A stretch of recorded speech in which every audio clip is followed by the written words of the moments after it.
Okay, here she is, the Beta 500 RRS. This is a model year 2017.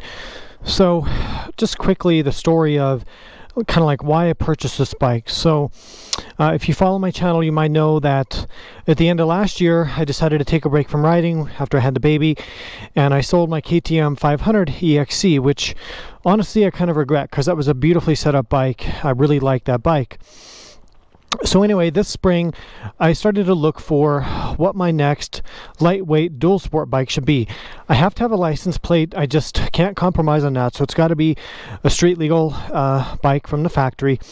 And I need something light and high performance. So I looked at the Honda CRF450L. I've obviously had a lot of the KTM EXCs, so I kind of wanted to try something a little bit different. I was looking into the Huskies as well, but what I wanted was a bike that was slightly used, well taken care of, and had a lot of the expensive and time-consuming aftermarket stuff already done. Because too often I've been buying brand new motorcycles, spending a lot of money setting them up, and then changing my mind and selling them and losing that money. Gosh, I hope my wife isn't watching this. So what I want to do is be on the other end of that deal and buy a bike like this that's already really well set up, well taken care of, and save all the money of buying all those accessories. And I think I achieved that with this bike. So let me give you a quick walk around of kind of what we're looking at, and then we'll go for a quick ride on the street in the dirt, and I'll talk a little bit more about Beta and why I chose this bike and this model. So this bike is obviously not stock. It's got the seat concept seat with the matching colors. I think that looks really, really nice, and I like how it has a logo there. I love the overall graphics and color scheme of the bike. I think it's very unique and looks really great, really kind of racy. I've got I think it's in a Cherby. It could be IMS, one of those. It's a 4-gallon gas tank, and that's perfect. That's just what I would have chosen as well, so you can go over 150 miles. It's got aftermarket levers so they don't break in a crash. It has a Fastway steering damper, the really nice one with all the adjustments, so that was a very nice thing. It's got a USB outlet here. I've got the Baja Design Squadron headlight LED, which is great. That's a very expensive upgrade if you have to go ahead and do that. What else have we got? So the tires, it's got a golden tire in the front, GT216, the fatty tire. On the back is a Dunlop, what is it, AT81. I don't think that's a DOT tire. The back has a moose in it, a bib moose, which we'll talk about in another video sometime. The front is running the tubeless system, so that's kind of interesting. I think he didn't want the moose in the front because the moose kind of feels real soft, and a lot of people aren't used to that, but it works really well in the back, and of course you can't get a flat tire with a moose. It has a aftermarket skid plate, which is nice, and it's got a few more things, but those are the basics. I'm probably not going to have to do much more to the bike. I might get some small bags to put here for just enduro rides so I don't have to wear a heavy backpack. I might buy wraparound handguards, but I'm not sure. I like kind of the minimalist approach that he has with this bike. It's kind of nice. So you'll notice like the switchgear here reminds me of the older KTMs from around like 2004 to 2010, that time frame. The switchgear, I think they have some part sharing with KTM.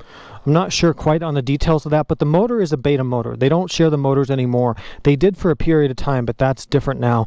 But the components are kind of similar, like they're high end to what you would expect from a KTM or Husky if you're looking at those. So you've got the Nissan brakes with the dual pistons, really high quality rims. I think these are Giant rims or DID. I don't know. I'll correct that here in the text, but really nice components. The suspension is by Sachs, and it works really well, but we'll show you that. So here you go, Sachs right here, fully adjustable front and back, and I really like the suspension so far. The motor, so this is the 500, but I think the motor's actually a 480, something like that. Now looking back, I kind of wish I'd maybe looked for a 430 Beta for something just a little bit smaller engine, thinking, or maybe the 390, a little bit better on the trail, but you'll see in the videos and the future videos, but this thing handles actually really, really well. So it's got the rear turn signals, the flush mount turn signals there, and the tail tidy. So anyway, enough of that. Let's go ahead and put on our gloves here and go for a ride. All right, so jumping aboard the Beta, I've only got one mirror. This is still the factory mirror. It's actually kind of nice factory design. A lot of the things about the Beta you notice are kind of a nice improvement over some of the other bikes. Like you notice you get a Voyager GPS computer instead of just a basic like speedometer thing you get on the KTM or the Husky. So that's really nice because that's an expensive addition. I know nowadays they have an updated Voyager, I think the Voyager 2. This is the original one, so the GPS is a little bit basic, but it's really nice to have that. So that's great. This Fastway steering stabilizer was a great addition. The seat is, you know, it's more comfortable than the stock seat, but it's a dirt bike. I mean, you're not riding this for comfort. Let's go ahead and start this up and go take a ride.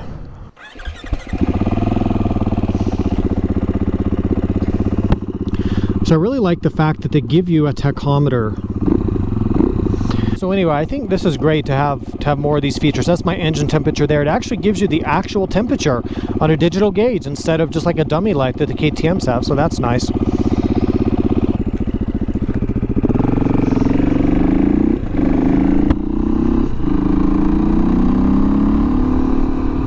So one of the things that I really like about the Beta right off the bat is that the way that the engine runs and the fueling, the fuel mapping, and all of that is really good from the factory. So unlike the modern day KTMs and Huskies, where you really have to get fuel tuning and modify the exhaust or change the exhaust just to get them to run properly and not flame out and stall and overheat and all that, the Betas don't have that. For some reason, maybe because they're a smaller company, they're able to sort of deliver the bikes with a richer fuel tune that runs better. But I've already ridden this bike off-road on the trails, on my local trails, and compared to the last couple EXCs I've had, you can tune an EXC to be really good, to be as good as this, but if you're comparing stock to stock, the Beta blows it away in terms of rideability and smoothness, power delivery, and it doesn't have that flame out kind of stalling that the newer KTMs do. I've found the engine to be very flexible. Like, it doesn't chug very much at low RPM, but it still has a nice top end hit, and we'll show that here in a minute. The transmission shifts very, very smoothly. I've been very impressed with that. And overall, the bike has a feeling of quality and performance that, you know, you are expecting from a $10,000 dual sport. So I'm really happy with this bike so far.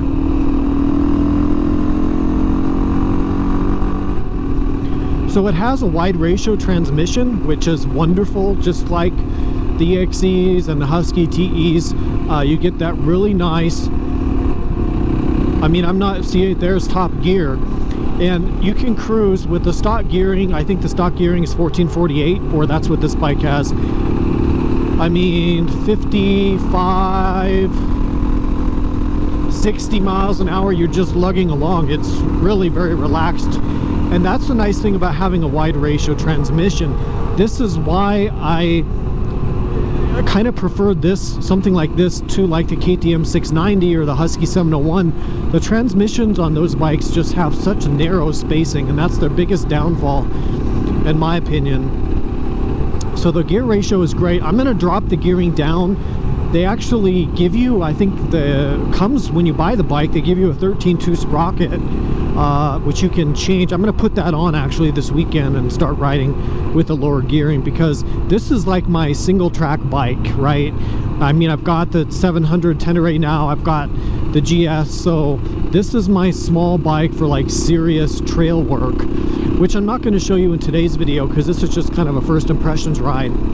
I don't have all my gear with me to go like on serious trail where I might break something. But I have taken this bike on the trail and I was really impressed with it. But for street use, you know, a bike like this, we all know it's not good for long rides. You know, it vibrates, it's not comfortable, there's no wind protection. It's a dirt bike basically with lights and a horn. Speaking of the horn, there we go, horn still works.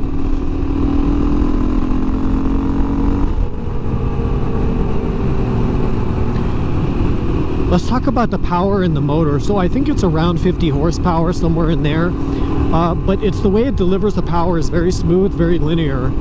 And it kind of reminds me of a KTM 500 in the way it delivers power. The other thing I wanted to talk about is that if you see this switch here on the handlebar, So this is another thing that I really like. You get this from the factory. I don't know how they get away with it, but you've got a 2-position map switch. So the cloud, I talked to the previous owner, really nice guy, and he said, okay, the cloud is the rain mode, and that gives you softer power delivery, you know, less jerky throttle. And the other switch is, you know, the performance map. So I do find that I like the rain mode because it just, for off-road, it's a smoother power deliveries. Let's pick up the pace a little bit here. I've got, you know, these knobby tires that are, and I've got a moose in the back, so I can't really go too fast, but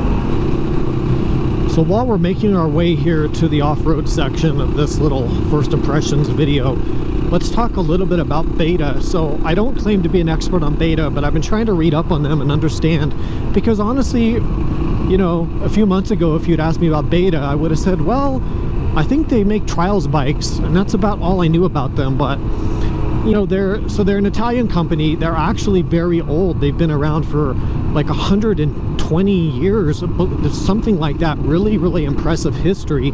They've changed their names a few times, but the Beta name is not from the Greek alphabet. It's actually the initials of 4 of the founders of the company from their last names. So that was kind of an interesting fact. But Beta made motorcycles for a long time. They became known for their trials bikes in the 90s and 2000s, really excellent trials bikes. They started making enduro bikes, I think in the 2000s. It could be before that, so correct me if I'm wrong. For a while they had some sort of partnership with KTM, and I still feel like they're sharing a few parts, but I don't know, I could be wrong about that. Maybe they're phasing that out. But for a while they shared engines with the KTM on their enduro 4-strokes, but that's not true anymore. So starting in like 2010 or 11, they started to make their own engines. All right, so it's completely a Beta design in-house by a small Italian company. So I don't know, I feel maybe like Beta's kind of the dirt bike version of Moto Guzzi, right? Like, small Italian company, kind of has a lot of personality, and they're very passionate about what they do.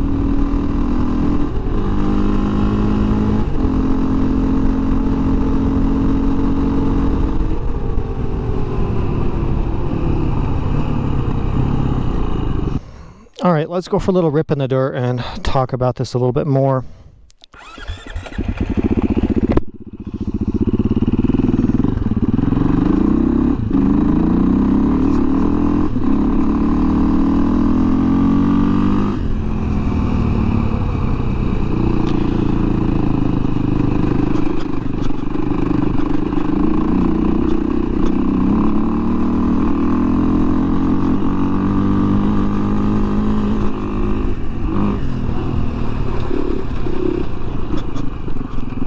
You know, it's hard to make comparisons because pretty much all the bikes that I've had have been modified, and there's different setup, and you can tune the suspension. But here's a few notes that I have on my initial impressions on the Beta.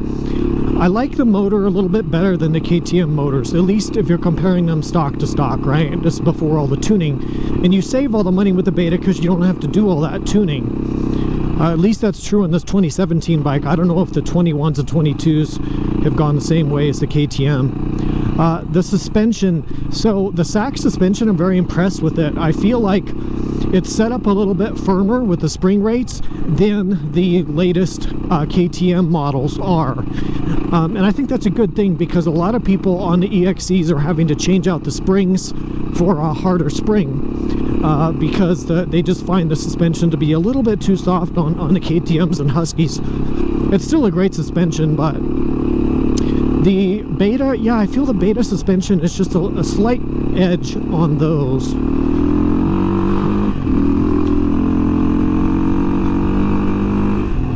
In terms of the handling and the chassis and everything like that, man, it's splitting hairs. It's hard to say. The Beta feels very intuitive, natural, and easy to ride. It's very neutral handling, right? It doesn't do anything unexpected, and it might feel just a little bit easier to ride than the KTMs and Huskies that I've ridden.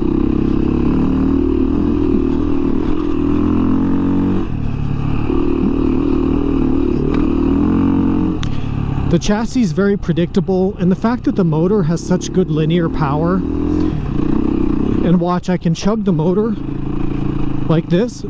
You can stay in like a gear or two high and it still works really well. That's a quality I really appreciate.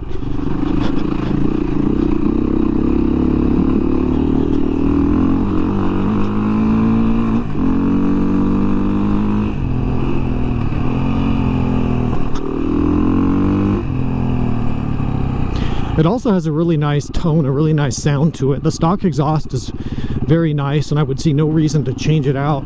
So let's hit this a little bit more technical trail here.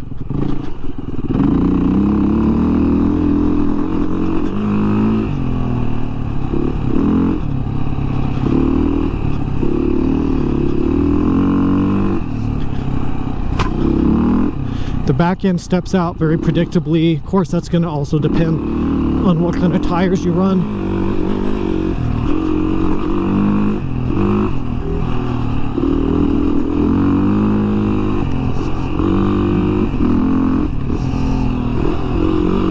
My overall impression is that this doesn't give up anything to the high-end KTM's Huskies. Now, I have not ridden the Honda CRF450L, or RL as they call it now, but the word on the street from doing my research is that, you know, it's a little heavier, probably has better long-term reliability.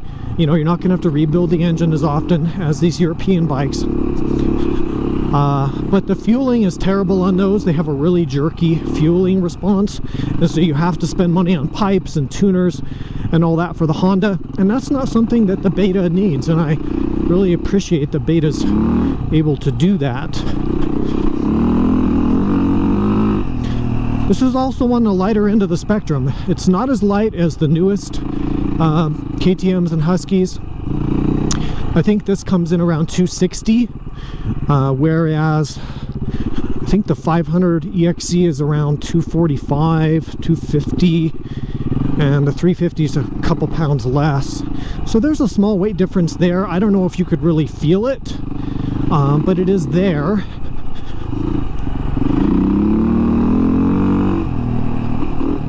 Once I get to this little flat area here where I turn around on this test loop, I will give you guys, I wanted to show you a few other features of the bike that I think are cool.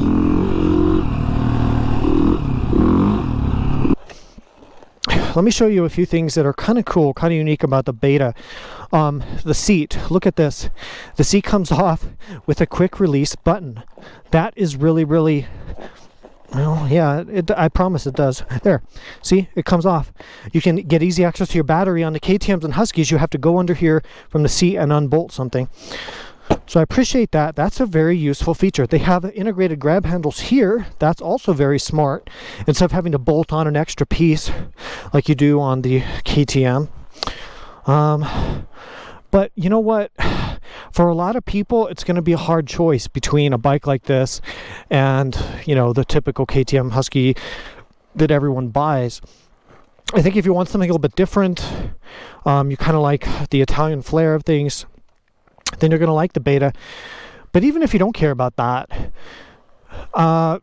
this bike has some advantages over its competitors, and it's priced pretty competitively. I'd like to get a new one for testing, but this, you know, my approach right now to motorcycles is to buy slightly used bikes with a lot of parts on them already, so that I don't keep spending money on the new bike. So I just bought the 10RA all set up, and I scored this bike all set up, so I'm very, very happy with that. But I am completely happy with this. This is going to work great for my desert riding in the Mojave Desert and in a low desert in the winter. The mountain riding, single track, I can gear it down. The engine is all the power I could ever need, but it's tractable and smooth down low. It handles well. The suspension works great. It's lightweight. It's comfortable enough. I've got a long distance fuel range. I mean, I'm set. I'm totally golden.